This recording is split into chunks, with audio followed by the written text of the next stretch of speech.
nahataw na wala. Kailangan ito.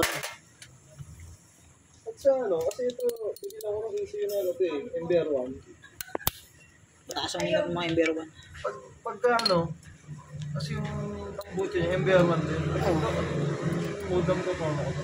Kasi nilagay ko lang siya sa press eh. Press okay lang naman yun. Kung saan siya may performance. 128 kasi yun, bali ikaw lang magbe-base doon kung saan ka nag-enjoy.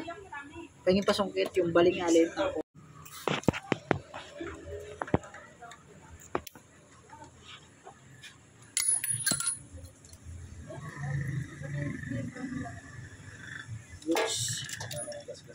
Goods. Paddle. Okay, ang paddle. Hindi naman masasaktan.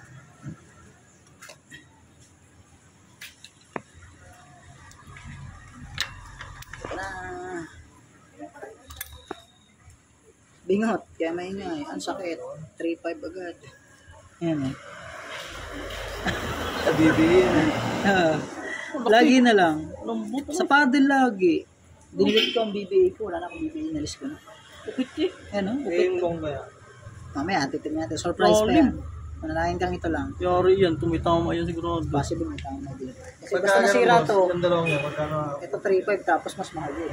Triple. Ano? Ito ang cab. GG kasi yata si boss ha. So ito na yung maingay kanina. Yung tumutunog. Wala, may video ko ng kanya, wala naman. Wala. Sige, dito na naman tayo. Ayan, mga kapanalo, cams na naman. Ang sakit ng ulo ng 155 lagi na. Kita nyo yan, oh. Laki ng ukap. So, dito kinakabahan pa tayo kasi bubunutin natin ito. Hindi natin siya makikita pag di natin bubunutin.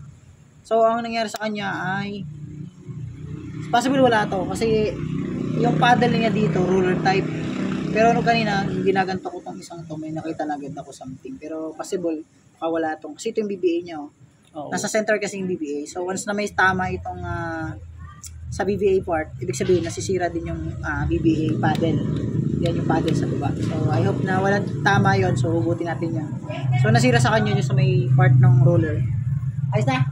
Ilang kulant na gasta? Ay, si Master, oh. Wala na ka. Tapos na kayo mag-bleed. Sigurado ka. Bulwak lang. Nice pa naman.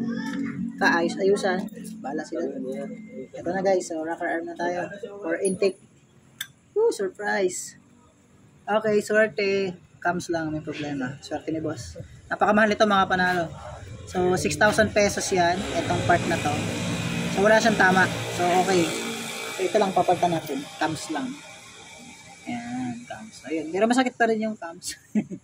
So, yun lang yung problema. Saan galing, boss?